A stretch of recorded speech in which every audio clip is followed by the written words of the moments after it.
Bonjour à toutes, bonjour à tous et bienvenue dans Tech24. L'économie de la donnée va-t-elle être remise en cause par l'affaire Facebook? Avec des utilisateurs de plus en plus méfiants vis-à-vis des plateformes, pas de confiance, pas de data. On en parle dans un instant. Et si la prochaine révolution côté véhicule était solaire? Un concept car propulsé par le soleil va tenter de battre le record du monde de vitesse. Une énergie qui se démocratise et booste aussi les objets du quotidien. Des mots à suivre. Toute adoption d'une technologie repose sur une notion clé, celle de la confiance. Après 3 semaines d'affaires Facebook, les utilisateurs commencent sérieusement à douter de l'utilisation de leurs données. Alors au-delà du réseau social lui-même, c'est tout l'écosystème de la data-driven economy, l'économie qui repose sur la data, qui pourrait être remis en cause. On en parlera dans un instant avec Guillaume Gralet du magazine Le Point. Hello Guillaume. Bonjour Marjorie. Mais d'abord, un de nos confrères de France 2 a tenté de récupérer ces informations auprès des plateformes dont il est l'utilisateur. Voici ce qu'il a découvert. Voici les applications que j'ai sollicitées il y a 2 semaines. 7 d'entre elles m'ont envoyé les informations qu'elles possèdent sur moi. Celle-ci m'a renvoyé vers son siège en Irlande. Quant à cette application qui permet de dormir chez l'habitant, elle a refusé. C'est pourtant une obligation légale. Au total, voici ce que j'ai obtenu. 8 gigas de données, l'équivalent de 500 000 pages d'informations sur ma vie. Ça, par exemple, c'est un petit extrait de tous mes déplacements enregistrés par Google. Des milliers d'adresses, les bars que j'ai fréquentés, les domiciles de mes amis, tout y est. Google sait que j'ai séjourné à New York, précisément dans cet hôtel, le 30 avril 2010. Il se souvient aussi de ce trajet à vélo la semaine dernière à Paris, ou de ce site web que j'ai consulté depuis chez moi. Le réseau social Facebook a gardé toutes mes photos, même les moins flatteuses, celles de mon adolescence. Il connaît aussi tous mes amis. Il a mon carnet d'adresses avec leur numéro de téléphone, même pour ceux qui n'ont jamais eu de compte Facebook et qui n'ont jamais donné leur consentement. Toutes mes informations, ces applications les traitent ou les vendent à des entreprises chargées de les analyser. Des analyses que ce mathématicien a réussi à obtenir. Elles se présentent sous forme de tableaux interminables. Entre ces lignes se dessine le portrait de notre spécialiste. Ils essayent de déterminer progressivement mes intérêts. Donc ici, dans ce cas-ci, que je suis intéressé par des ordinateurs ou du jardinage, par exemple. Voir si j'ai des prêts, quelles sont mes capacités financières, des choses comme ça. Et ça va permettre de vous envoyer des publicités qui correspondent à des moments précis de votre vie, en fait. Exactement. Des données personnelles qui circulent sur Internet et qui ne sont pas sécurisées. Facebook est dans la tourmente depuis le scandale Cambridge Analytica, une entreprise accusée d'avoir récupéré à leur insu les données de 87 millions d'utilisateurs. Cet ingénieur est spécialisé dans la sécurité informatique. En 2015, il récupère des milliers de numéros de téléphone sur Facebook. Il alerte le réseau social sur ce qu'il considère à l'époque être une faille. Facebook a nié qu'il y avait un problème. Ils n'ont rien fait à ce sujet jusqu'à l'année dernière environ. Je suis sûr qu'il y aura d'autres problèmes de ce type. 3 ans plus tard, le PDG de Facebook, Mark Zuckerberg, est entendu par les parlementaires américains. Il doit annoncer plusieurs mesures pour renforcer la protection des données des utilisateurs.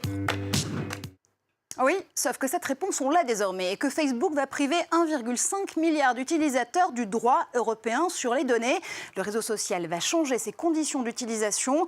Ces utilisateurs hors d'Europe et d'Amérique du Nord vont être dépendants désormais du siège global de la firme dans la Silicon Valley. Guillaume, est-ce que c'est un tour de passe-passe juridique qui tombe à un timing opportun ? Oui, en tout cas, on se rapproche très fortement du 25 mai, date de l'entrée en vigueur de la fameuse RGPD, une législation européenne qui est très protectrice des utilisateurs de Facebook. On observe que le réseau social, il veut également abaisser le risque de sanctions, les sanctions peuvent aller jusqu'à 4% du chiffre d'affaires de ces opérateurs Internet, c'est énorme. Mais attention Marjorie, parce que comme vous l'avez dit, pas de confiance, pas de business, pas d'affaires.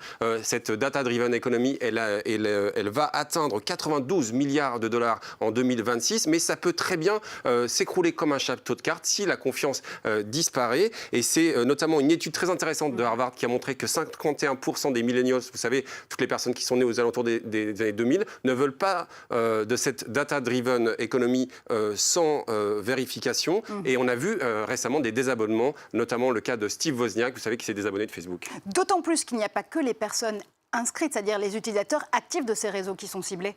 C'est une des vraies révélations récentes, c'est-à-dire que vous êtes observé lorsque vous allez sur les réseaux sociaux, mais y compris lorsque vous avez une vie en dehors des réseaux sociaux. Alors, il faut s'intéresser à des entreprises pas très connues, Experian par exemple, qui vont regarder votre activité de contraction de crédit immobilier, votre activité, votre tracking avec vos problèmes sur les assurances, et tout le monde a un profil. Ça fait un petit peu peur.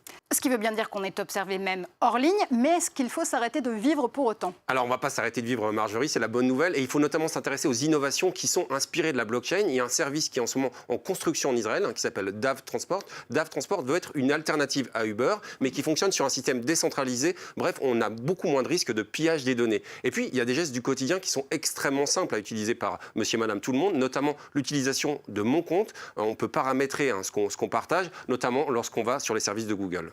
Alors, confiance des utilisateurs, certes, mais aussi confiance des salariés de ces plateformes qui sont les premiers ambassadeurs des technologies qu'ils produisent. Exemple avec les Googlers, les salariés de Google qui adressent une lettre ouverte à leur patron pour protester contre un projet de développement de robots tueurs. Oui, il y en a pas moins de 3100 de ces salariés de Google qui ont envoyé cette lettre qui a révélé le New York Times et dans laquelle on pouvait lire « Nous ne voulons pas aller vers le business de la guerre » ou encore « Don't be evil », vous savez, « Ne soyons pas le diable » qui était un des slogans à la création de Google. Alors, il y a eu des suites, heureusement, et notamment une réaction de Diane Green qui s'occupe de Google Cloud et qui a promis la mise en place d'un ethical framework, d'une charte éthique à l'avenir pour les nouveaux services de Google.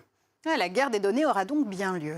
Allez, oubliez l'hydrogène ou l'électrique. La prochaine révolution côté véhicule sera peut-être solaire. Regardez ce prototype conçu par des étudiants californiens. Dawn est une voiture de course solaire qui peut monter jusqu'à 100 km/h. Elle se prépare à battre le record du monde de vitesse en juin prochain.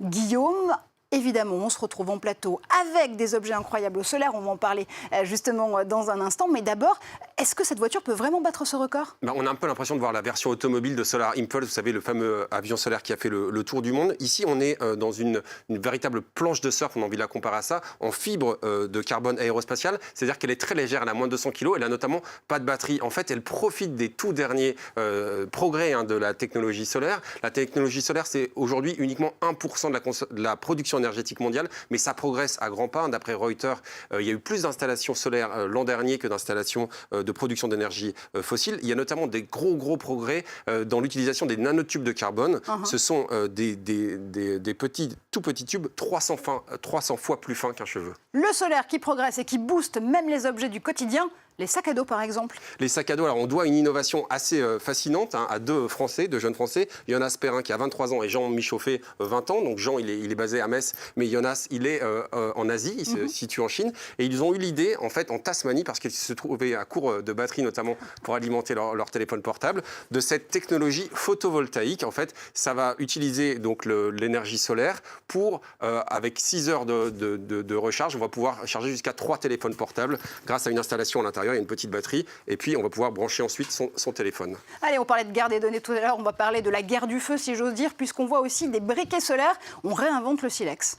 Alors là, on a une autre technologie solaire, on quitte le photovoltaïque pour aller vers le thermique et on a quelque chose qui est assez fascinant parce qu'en moins d'une seconde, eh bien, vous allez ici installer un petit morceau de papier, un petit morceau de bois, un petit morceau de charbon et vous allez pouvoir l'allumer de manière instantanée. C'est-à-dire qu'on a une vraie concentration grâce à ces miroirs paraboliques du rayon solaire. C'est exactement la même technologie en fait, qui est utilisée ici pour un cuiseur solaire. Alors l'idée, elle revient à Gilles Gallo, qui est un grand voyageur et qui voyage beaucoup avec ses amis et qui sur une surface d'1 mètre carré, eh bien, il réussit à produire l'équivalent de 1000 watts. Et alors, ce qui est assez rigolo, c'est qu'il a même réussi à cuire du pain, par exemple. Enfin, cette même start-up qui s'appelle Solar Brother, qui aime bien le côté communautaire et le partage autour du soleil, eh bien, elle a mis au point cette petite innovation assez rigolote, c'est-à-dire qu'on va utiliser les réflexions solaires pour pouvoir parler en morse, notamment. Ça peut être utile lorsqu'on a un petit problème pour appeler au secours, par exemple. Allez, je vais vous parler en morse parce qu'il est temps de lancer tout de suite Test 24.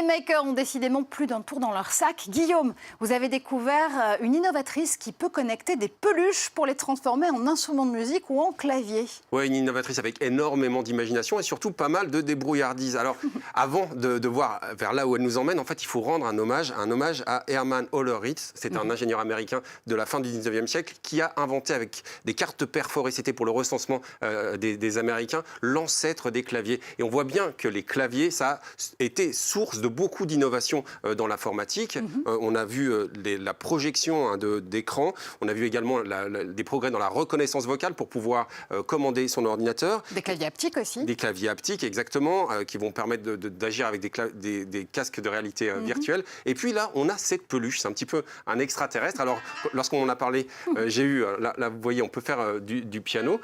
J'ai eu un petit peu de mal à le croire. En fait, elle a utilisé une peluche parce qu'elle voulait un petit peu impressionner ses collègues. Et en fait, cette peluche, sans révéler vraiment les secrets, elle a installé un circuit électronique à l'intérieur. Elle l'a appairé à son ordinateur. Et on voit qu'avec cette peluche, alors c'est encore au tout début pour l'instant, eh bien, on va pouvoir commander sa machine. Ici, je vais jouer juste quelques petites notes. Ça fonctionne en Bluetooth grâce notamment à la technologie Adafruit. C'est de la symphonie gralée. Alors, ces claviers, évidemment, on les réinvente. On vient de le dire. Il y a d'autres nouveautés aussi qui existent. Mais typiquement, au-delà du côté maker de ces peluches claviers, vers quelle application on peut déboucher? Alors le gros aujourd'hui des progrès sur les claviers, ce sont des claviers pour ceux qui font beaucoup de jeux, on appelle ça les hardcore gamers, où on a notamment des touches très résistantes, parce que c'est quand même un vrai souci, qu'on peut nettoyer, qui peuvent s'allumer pour certaines. On peut même imaginer, on a vu ça, des claviers que l'on peut totalement nettoyer. Et puis, alors ça c'est pour les vrais geeks, mais ceux qui font pas assez de sport, j'ai vu des claviers dans lesquels on pouvait installer une assiette, c'est-à-dire on peut continuer à manger tout en tapant. Voilà. Mais bon, je vous recommande quand même de faire davantage de sport ou en tout cas d'avoir cet esprit gamer qui est plus rigolo. Maker. Moi, je garde la tortue, je la trouve plus mignonne que le clavier portatif pour manger en jouant. Merci infiniment, Guillaume, en tout cas, pour toutes ces découvertes. Vous l'avez compris, c'est la fin de cette émission. Merci à vous de nous avoir suivis. On se retrouve, vous connaissez la recette magique, comme toutes les semaines, sur tous les réseaux sociaux, avec vos données, mais surtout avec le hashtag Tech24 à la fin de vos messages. Et on se dit à très, très vite en plateau.